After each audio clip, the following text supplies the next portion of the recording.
So, president of the Emirates Culinary Guild, general manager of Jumeriah Creekside Hotel, and that is just the tip of the iceberg. Andy, welcome. Thank you, Laura.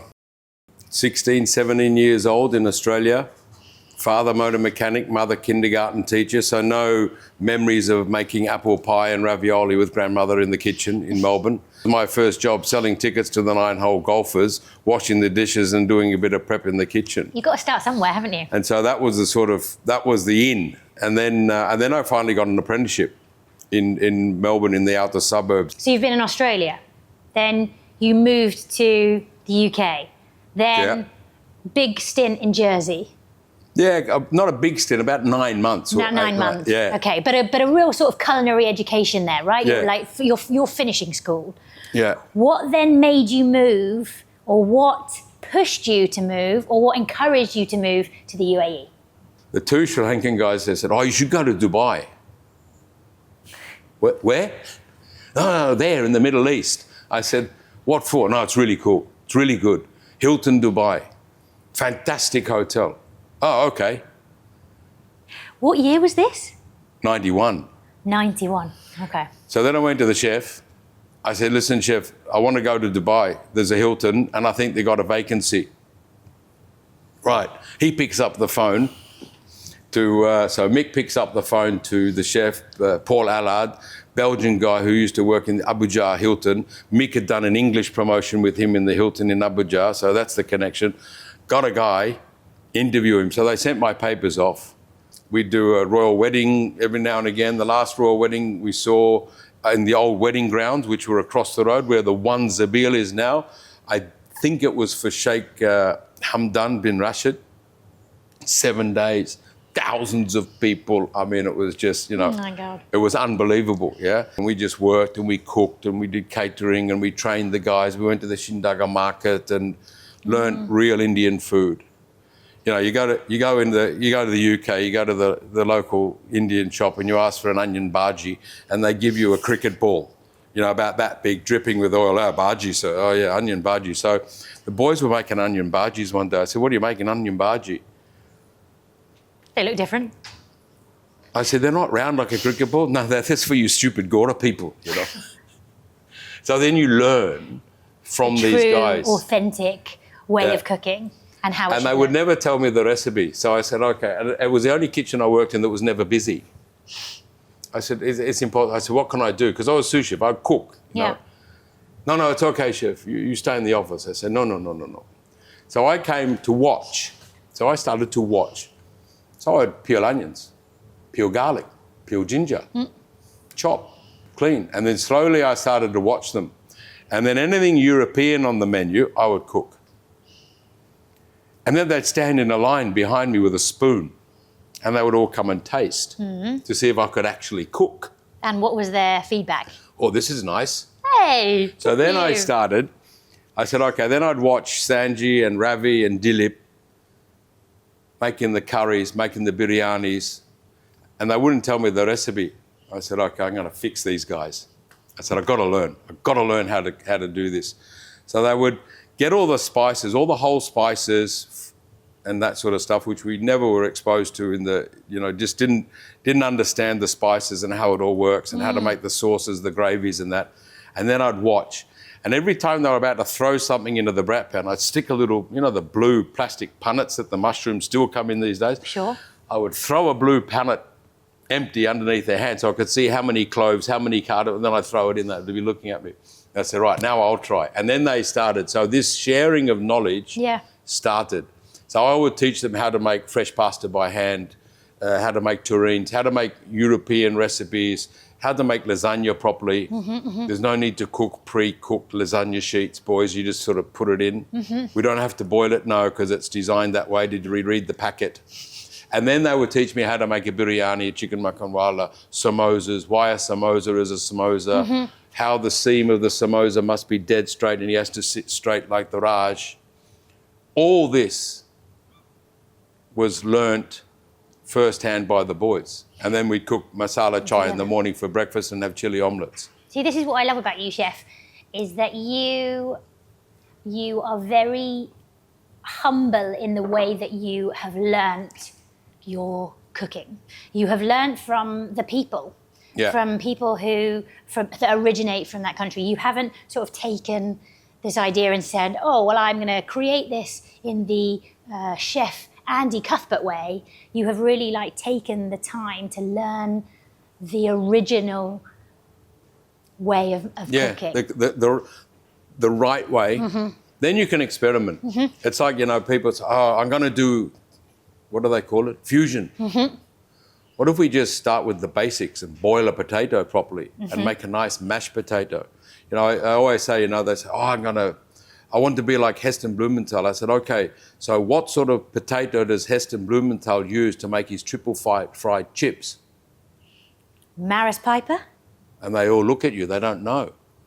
So then I said, you go away and you study what sort of potato he uses, because that's what he did. He looked at the potato, how it's going to survive, what he can do, and that's why he has that potato to cook his triple fried chips. And he doesn't use another potato. It's like McDonald's.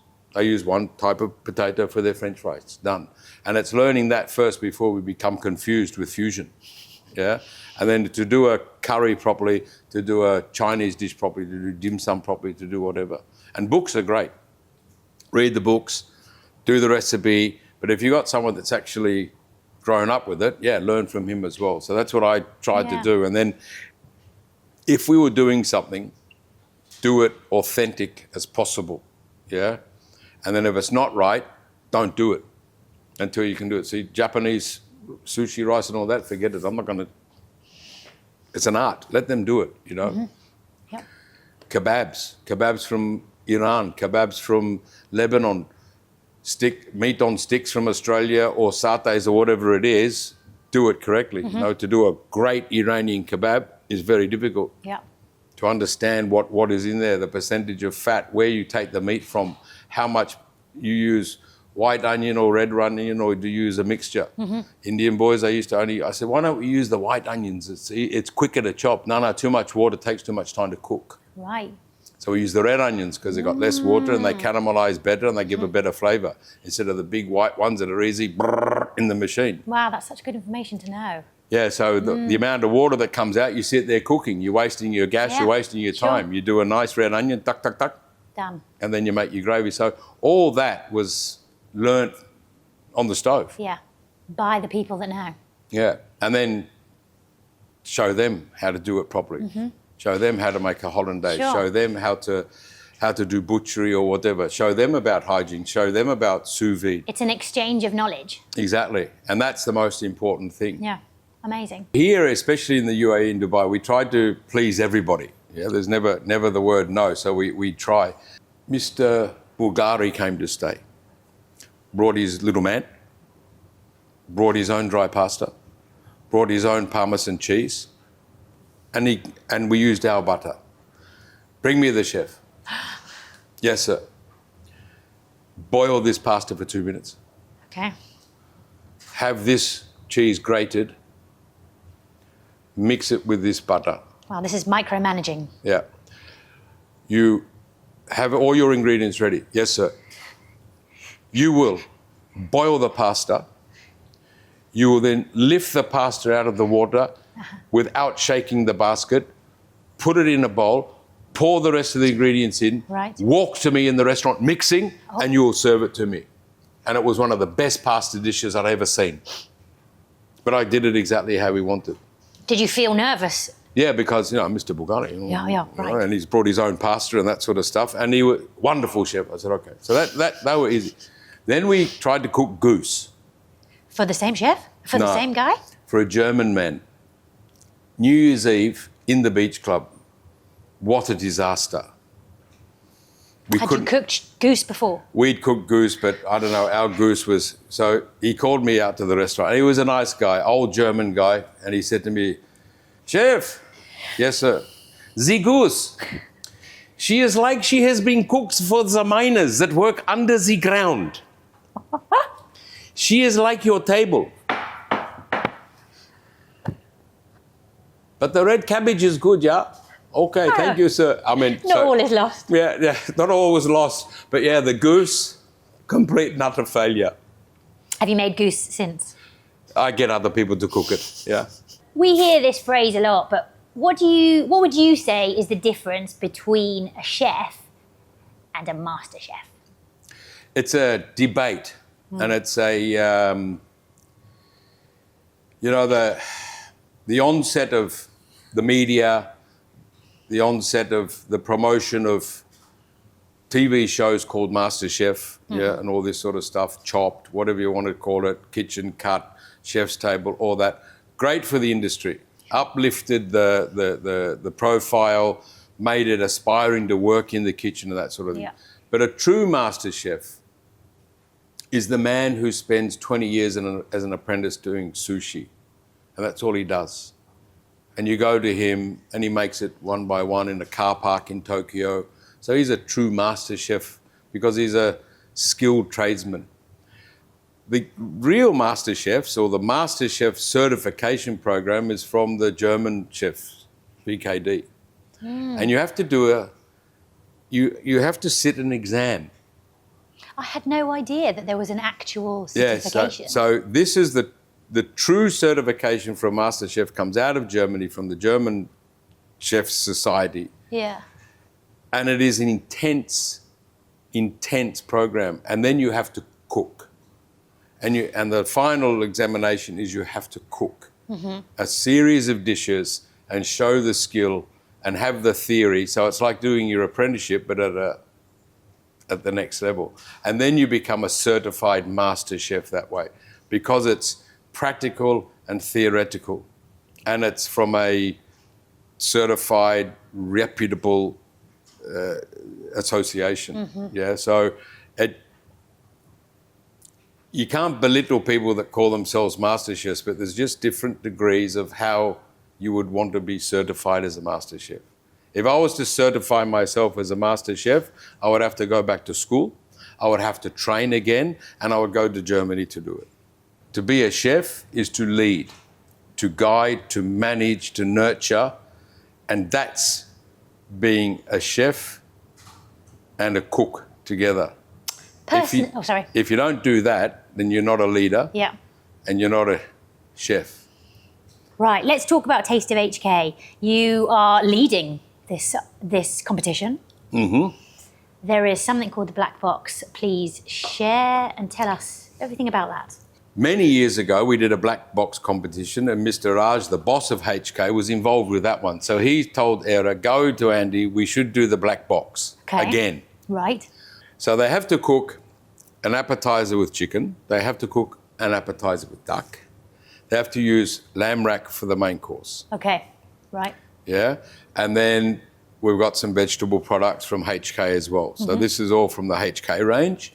So we're going to unveil another set of ingredients maybe a couple of days before the competition, because they've all been working on their menus. And when they see what's in this box, they go, oh, God. Curveball. So then they're going to have to really think. Now, they're all working away with something on dessert, but there's something that's going to change.